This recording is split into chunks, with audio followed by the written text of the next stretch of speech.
Tenemos el placer de contar con la presencia de la doctora Evangelina Soler.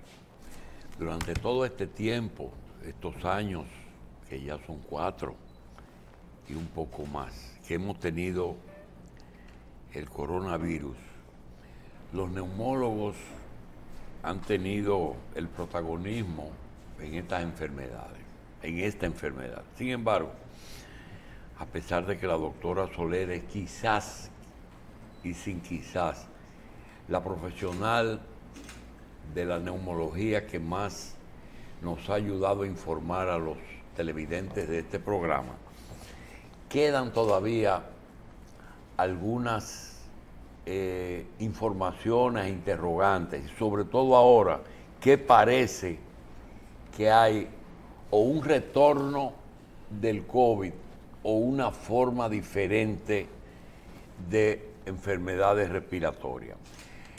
Primero, darle la bienvenida a la doctora y con el doctor William y Michelle, porque Michelle también se puso al día en el tema, gracias a la doctora, quisiéramos plantearle una pequeña agendita. Doctora, ya la literatura mundial nos reporta daños no solamente en el sistema respiratorio, sino el COVID como una enfermedad sistémica. Si el cardiólogo te habla de los coágulos y te habla hasta de situaciones psíquicas, etcétera. ¿Qué cosas ya la literatura confirma en lo internacional y en lo nacional? Porque usted tiene hasta un libro. Segundo, en cuanto al retorno, ¿qué hay de cierto? Y tercero, si República Dominicana es una excepción o si estamos dentro del promedio mundial. Gracias por estar aquí, doctora. Gracias por la invitación, muy buenos días. Mira, el coronavirus desde sus inicios comenzaron a verse los daños, no solo en el pulmón y las vías aéreas altas, sino también en todo el organismo, y se comprobó ese daño precisamente por la cantidad de personas que morían, y se descubre ahí el factor que tiene el estado de hipercoagulabilidad, el estado donde la sangre comienza a coagularse, y entonces se desarrolla un conocimiento y se desarrolla el entendido de que no es una enfermedad que afecta a un órgano únicamente, sino también que como inflama todos los órganos, pues inflama el endotelio vascular, produce ese estado morboso donde los vasos sanguíneos son dañados, pero también se puede dañar el corazón propiamente, la estructura vascular del corazón, fomentando así el desarrollo de enfermedades coronarias, pero también se habla de las manifestaciones neurológicas, las cuales llevaron al estudio de qué pasaba en el cerebro de esa persona que padecía un virus, y se reconoce además que el tiroides se afecta, que se afecta el hígado, que se afecta el páncreas. En sentido general, se produce un estado inflamatorio en todo el organismo, el cual tiene secuela que va más allá del proceso viral, que dura aproximadamente unos 10 días. Y respecto a tu segunda pregunta sobre lo que está aconteciendo en cuanto a las estadísticas, nosotros tenemos un coronavirus que se está manifestando con una variante a partir del Omicron, la variante Pirola, que hace aproximadamente un año comenzó... ¿Cómo se llama? Pirola. Pirola. Y a partir de la Pirola, sus variantes, en el caso del FLIR, que es la variante que comenzó a reconocerse en el Reino Unido, en los Estados Unidos, no se ha establecido en el país si tenemos esta variante, pero con lo conectado que estamos, siempre nosotros vemos esa afluencia de personas que vienen de otros países, y lo reconocemos con nuestros pacientes cuando le preguntamos, cuando hay una baja, cuando hay bajas estadísticas y vemos esos pacientes que llegan, preguntamos si estuvo de viaje, y definitivamente siempre hay un componente de que vino del exterior, y es muy probablemente que nosotros también tengamos en nuestro suelo esta variante. Está muy relacionado con lo que pasa con la población infantil. Saben que estamos a fin de año escolar, pero desde hace aproximadamente un mes se han venido observando un aumento de estos casos, sobre todo en la población pediátrica, y pues en el seno familiar un niño puede infectar 3 y 4 personas, y eso es lo que estamos viendo ya. Hay un aumento significativo de los casos, lo había dicho en un espacio anterior, que de todo el tiempo que va de año es el momento donde mayor cantidad de personas tenemos infectadas por el coronavirus. Inclusive más que en enero, que desde la pandemia, enero ha sido el mes donde mayor casuística se ha desarrollado, probablemente por las fiestas navideñas y demás, pero en este año, en lo que va de año, es el aumento más significativo, y esperamos que para las próximas 2 semanas hayan aún más casos de coronavirus con todos los estragos que estamos viendo. Bien, doctora, nosotros hemos visto en estos días, ahora usted menciona el incremento de los casos de COVID. Recuerdo el otro día conversar con usted y usted me dijo, cuídate del COVID y cuídate de la influenza, y realmente no todo es COVID, también estamos viendo ahora muchas infecciones respiratorias. Sí, definitivamente, tú tienes toda la razón. El año entero se ha pasado circulando de manera importante la influenza, pero no solamente influenza. Recuerden que tuvimos el año pasado y se mantuvo en este año, a principio de año, el sincitial respiratorio, que era una rareza verlo en adultos, porque es una enfermedad que se manifiesta en los 9 meses, 10 meses, en la edad preescolar muy bajita, y en los adultos una rareza. Sin embargo, hemos estado viendo una presencia importantísima de este virus con un comportamiento muy diferente. Pero lo que tú dices tiene mucho peso, porque no solamente la influencia A y B, sino también que está ahora mismo el metaneumovirus ocasionando importantes... Es una gripe. Es una gripe, un virus que tal vez no lo veíamos anteriormente con tanta presencia por los métodos diagnósticos modernos. Lo estamos viendo, pero vemos que ocasiona muchos estragos a nivel pulmonar. Tenemos también la presencia en estos días del micoplasma, que no es una bacteria, pero tiene la particularidad de que se transmite con mucha facilidad y que puede infectar a varias personas. Una persona tosiendo puede contagiar a otros, y que tiene una presencia también importante. Tenemos los rinovirus, tenemos el Haemophilus influenzae. En definitiva, que actualmente están circulando varios virus y varias bacterias con importantes efectos en la salud de las personas que lo están padeciendo. Doctora, bueno, hay muchas cosas en el entorno. La gente creo que está consciente de que hay un incremento del número de casos, y como usted bien señalaba ahora, otros virus respiratorios circulando en el entorno. Entonces hay una gran confusión en la gente, y cuando le dicen a la población que la nueva variante del COVID no es detectable a través de la prueba de PCR con el swab, con el hisopado nasal, el que le hacemos, y la gente está dando negativo, entonces estoy negativo. Entonces nos preguntamos, ¿cómo lo diagnosticamos? ¿Qué hacemos? ¿Cómo sabemos qué virus es el que estoy padeciendo? Porque hay quejas y manifestaciones de todos los tipos, y para dejarle ahí para que usted pueda extenderse un poco, entonces nos surge la noticia de que dice el Ministerio de Salud que no tenemos vacuna del COVID, pero eso lleva a otra pregunta. La variante que tenemos ahora, ¿está cubierta por esa vacuna anterior o no está cubierta? Mira, el tema de la vacuna siempre es un tema como que llama mucho la atención por todo lo que sabemos. Fueron desarrolladas de una manera muy rápida, que una con una forma, otro con otras estructuras, que cuál es más eficaz, que cuál es menos eficaz. Y se tiene el conocimiento y la particularidad a partir del 2022 de que las vacunas existentes en nuestro país y en el mundo no cubrían las variantes de Omicron. Se desarrolla a partir de ello una vacuna que cubre variante Omicron. Pero ¿qué pasa?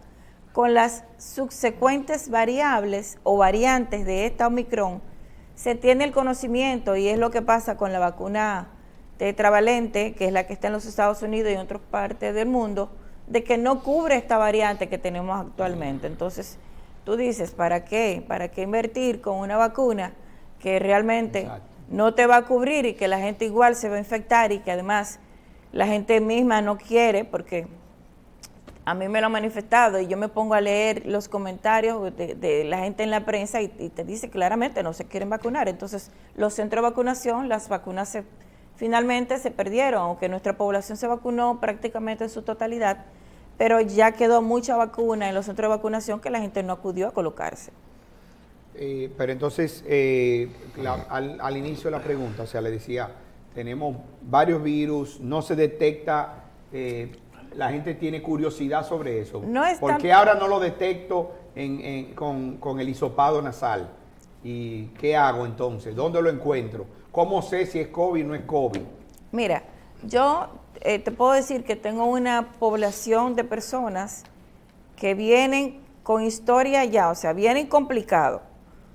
Doctora, yo tengo 2 semanas que toso, me dio un virus y me he quedado con esa tos y ese malestar y esa sensación de debilidad. Con las características que yo no conoce, sobre todo de las tomográficas y con la clínica, pues amparamos en el diagnóstico de que probablemente tú hiciste coronavirus o hiciste influenza, que tiene un comportamiento muy similar. Pero tengo una población de pacientes que están testeando positivo al coronavirus y están ahí en las estadísticas y se pueden arrojar esos resultados en todos los laboratorios que estamos realizando las pruebas. Hay otros que te puede dar negativo aún estando positivo, pero realmente es el comportamiento mismo del Omicron. No hay mucha diferencia en cuanto a cómo se comportaba Omicron a lo que se está ocurriendo ahora en esta. Pero doctora, mire, yo creo y esta debe ser la pregunta que la gente está buscando, ya no hablando como médico. Ahora hay muchos virus, ya salimos del COVID y todo eso. Las pruebas, si es COVID, hay que hacerse pruebas. No es lo mismo, no se trata igual la gripe, el COVID, la influenza. Hay que dejar de ir a trabajar. Si ya yo me siento bien. Ayer me decía una persona, un familiar que está positivo desde el viernes, me decía, ¿cómo te sientes? Ya me siento mejor hoy, pero todavía tengo tos y estoy un poquito cansada. Me la voy a hacer hoy la prueba. Digo, ¿pero qué prueba tú te vas a hacer si la gente se hace prueba todavía? ¿Para qué? Si tus síntomas te están diciendo qué cosas. O sea, lo que era el temor al COVID, yo veo que ya inclusive la gente está haciendo su vida normal. El COVID es sinónimo de gripe. ¿Es así?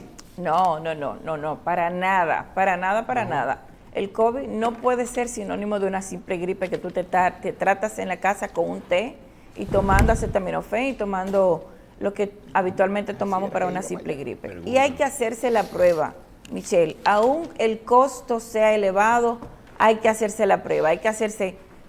Cuando hay circulando, cuando tenemos unas estadísticas como las que tenemos actualmente, la gente tiene que hacerse la prueba porque tú tienes 35 años, 40 años, te da el coronavirus, te da influenza, no te va a pasar nada, pero si tú estás con una embarazada que tiene 5 meses de embarazo, le da influenza, pues el comportamiento de la influenza en una embarazada no es igual que el comportamiento de influenza en una persona de 35, 40 años, porque sabemos los estragos que produce la influenza en una embarazada, en una persona envejeciente, en una persona enferma, y es lo mismo con el coronavirus.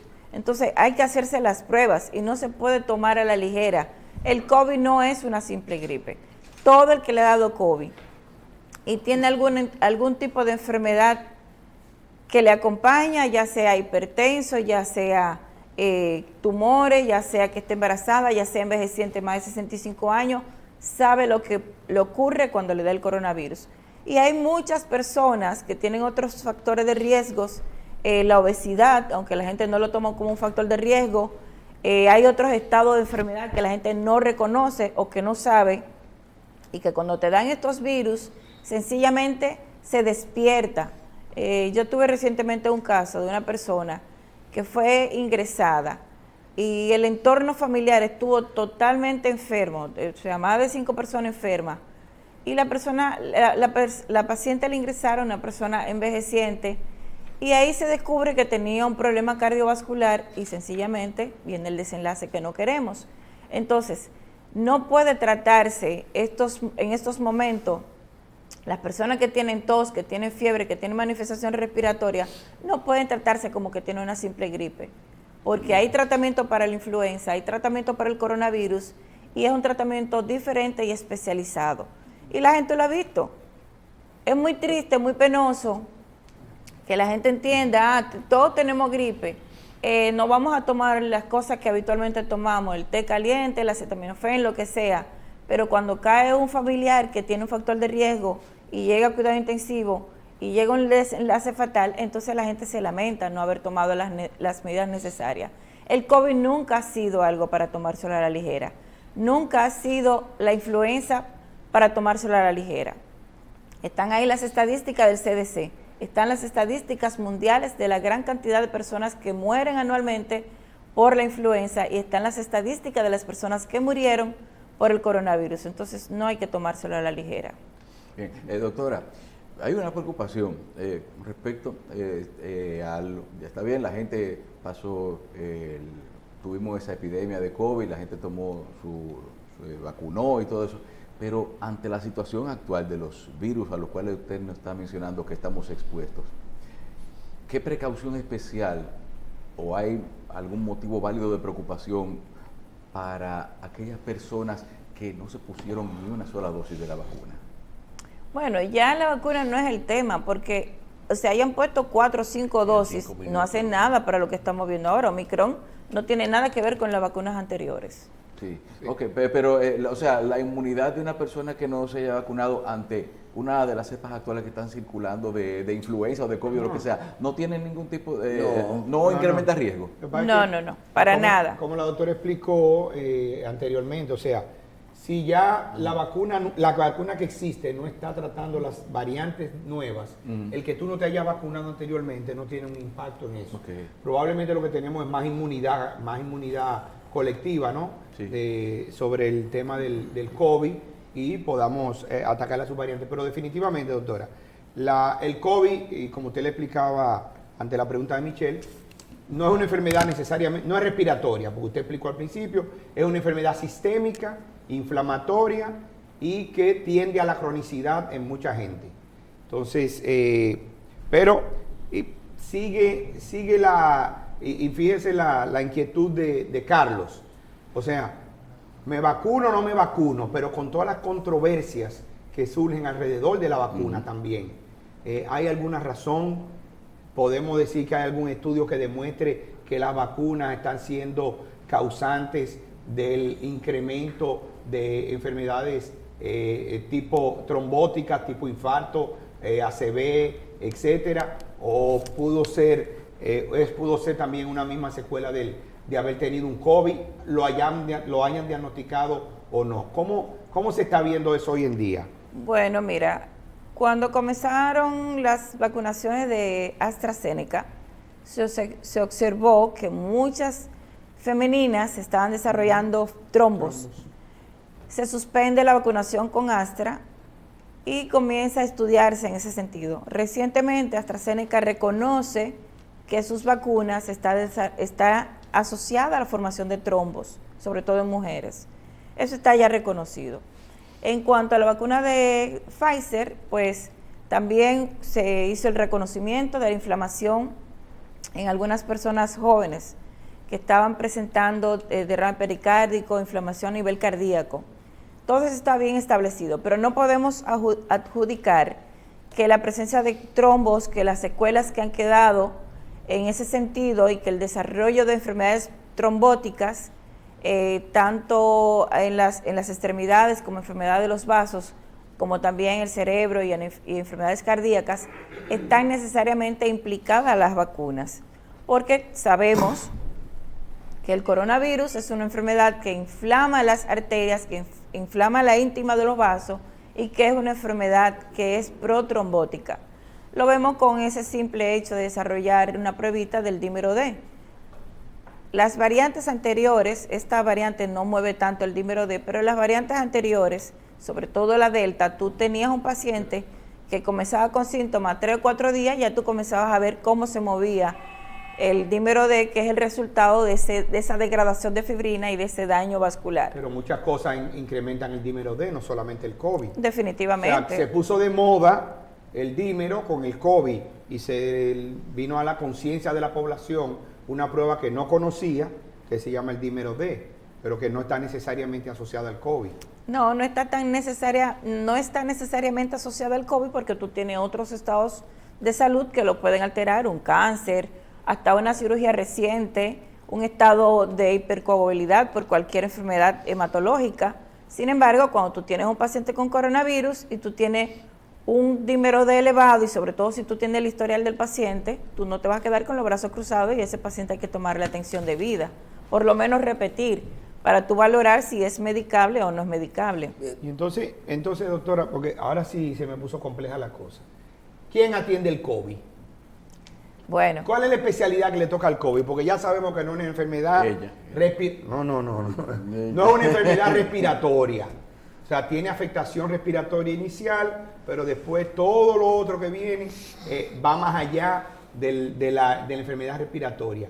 ¿A qué especialidad le tocaría ser la que atienda al COVID? Eso por un lado. Y entonces ahora, ¿cuál es la batería? Porque anteriormente se desarrolló una batería que, ¿verdad?, costaba 20,000 pesos, por decir una cosa, entre la tomografía y todas las pruebas diagnósticas. Después entonces llegaron los paneles virales, que entonces lo metieron a 30,000 pesos, o sea, entre todo el costo, más las consultas, más la cantidad de medicamentos. Recuérdese los kits que hacían para vender en la farmacia. Entonces, ¿ustedes recuerdan el kit con los diferentes medicamentos y la vitamina D y la no sé quién y la no sé cuánto? O sea, dígame, doctor. Mira, esa es una pregunta que de inicio fue un poquito controversial porque inicialmente estaban los infectólogos a cargo de hecho, cuando se hicieron los protocolos de salud pública, los neumólogos no nos invitaron y nosotros, pero ven acá, si nosotros somos los que sabemos de pulmón, entonces ¿cómo es que dejan a los neumólogos fuera de las injerencias que tenía que ver y que eran tan importantes la toma de decisión en ese momento? El coronavirus es una enfermedad multisistémica, inflamatoria, inflama todo el organismo y por lo tanto múltiples órganos son afectados. Pero ¿qué sucede? Los neumólogos, como hacemos medicina interna antes de ser neumólogos, estamos preparados para atender a un paciente con las complejidades que tiene una infección por coronavirus. Porque primero, la enfermedad comienza... Usted ya dijo una cosa, como internistas. O sea, que parecería ser que el internista es el médico base en este caso. No, porque el internista no cuando tiene... Cuando afecte el hígado va a entrar el Mira qué sucede. ¿O cómo es? Mira qué sucede. La enfermedad comienza con las vías respiratorias. ¿Cuál es el médico que tiene todo el conocimiento de las vías respiratorias? El neumólogo. Pero el neumólogo es el que te puede identificar ese paciente que ya pasó la infección, que va 2 semanas después donde ti, y va con una tomografía y te dice, con esas imágenes, es muy probable que tú lo que hiciste fue un coronavirus, porque tiene el conocimiento desde el punto de vista imagenológico. Ya te estoy hablando de 2 cosas. Pero el neumólogo, cuando es un neumólogo que está bien preparado y que en nuestro país, gracias a Dios, los neumólogos en su mayoría, por no decir todos, así es, pero es una especialidad que yo me siento orgullosa porque hemos demostrado que hemos hecho el trabajo. Los neumólogos son muy completos porque para tú ser neumólogo tienes que aprender mucha medicina interna. Aprendiste medicina interna de base y cuando te toca hacer la especialidad, tiene que seguir leyendo mucha medicina interna. Entonces, el neumólogo cuando ve a un paciente con y qué bueno tu intervención, porque el neumólogo identifica esa tomografía con la placa de ateroma, pero es el que dice, este paciente tiene meses, años que no va donde el cardiólogo, lo voy a mandar al cardiólogo para que con un score de calcio le manda a hacer un angiotac y es el que determina que el paciente tiene una enfermedad de vasos coronarios. Pero el neumólogo es el que identifica que ese paciente te dice, tengo lagunas mentales, me está pasando que no recuerdo, me está pasando que tengo tal y cual síntoma neurológico y es el que refiere al neurólogo. Entonces, cuando tú dices, lo voy a mandar, en el tiempo de la pandemia estaban también los intensivistas, porque el paciente que se complicaba terminaba intensivo. Sí. Entonces, es una enfermedad multidisciplinaria. Interviene el psicólogo, interviene el endocrinólogo porque se elevan bastante los niveles de glucosa, se altera la hormona tiroidea, se altera, tú tienes que referirlo al endocrinólogo, tienes que referirlo probablemente al gastroenterólogo porque muchos de ellos luego terminan con esa polimedicación, con algún tipo de afectación gastrointestinal. En definitiva, que el paciente que hace un COVID, heavy... Me asusté, doctora. Desde que entren 14 médicos a atenderlo por todas esas cosas, ninguno hablando con el otro, todo va a empezar a superponerse una encima de la otra. Va a estar los medicamentos agonistas o antagonistas funcionando ahí. Pero, no, esa es la práctica de la medicina dominicana, doctora. No. En muchas partes. Pero no es la práctica no es lo que... Pero no ustedes están hablando del paciente último, del complicado. No es la experiencia de lo que aconteció en nuestro país con los pacientes con coronavirus. Bueno, doctora, tenemos algo, se nos terminó el tiempo y es fundamental.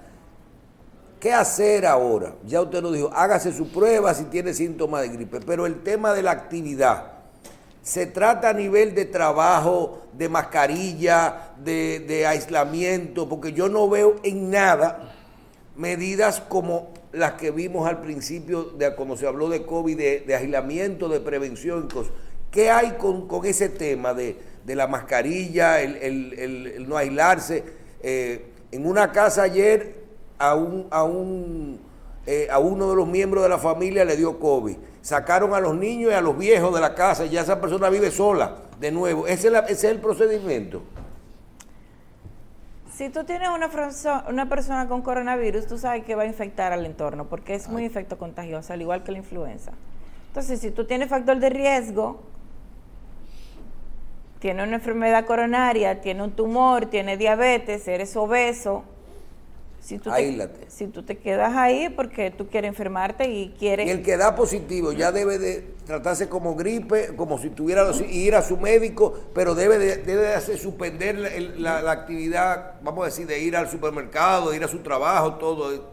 Debe de utilizar mascarilla, mínimamente debe utilizar mascarilla. Porque yo le voy a decir algo, Pérez, aquí nunca nadie ha dejado de ir a trabajar por una gripe. Pero se deja de trabajar por el COVID. Sí, pero Michelle, hay un tema ahí que quizá hay que destacar. El hecho de que tú tengas un COVID, o sea, primero hay que tomar medidas porque estamos en un pico, en un incremento, y sobre todo en lugares donde hay congestionamiento o en lugares de trabajo, es recomendable, desde mi punto de vista, que usted se ponga la mascarilla, sobre todo, porque no es un tema de si yo puedo superar el COVID, porque estoy en condiciones que lo pueda hacer. Es porque yo puedo tener un familiar en el entorno que tenga una de las comorbilidades que mencionó la doctora, o es un paciente de edad, o un paciente obeso, un paciente cardiópata, o un paciente oncológico, etcétera, y que yo llevarle el COVID, entonces tiene un desenlace que pudiera ser fatal, y entonces en ese sentido usted tiene que tomar todas las medidas de precaución. Pero ya esto no es un tema de si las autoridades la imponen, es un tema de conciencia individual de cada quien. Yo no le voy a llevar un COVID a mi mamá ni a mi abuela. Yo me voy a cuidar porque yo la visito o porque yo los atiendo durante el fin de semana. Entonces, como ya yo soy el cuidador de ellos el fin de semana, tengo que evitar llevarle eso y que termine la cosa con un desenlace fatal. Sí, así es, definitivamente. Es un razonamiento personal de conciencia. Las autoridades no tienen que ver nada con estas medidas. Es que si usted va a una funeraria, usted se va con su mascarilla. Si usted va a un centro de salud, usted va con su mascarilla. Si usted tiene factor de riesgo, usted se pone su mascarilla.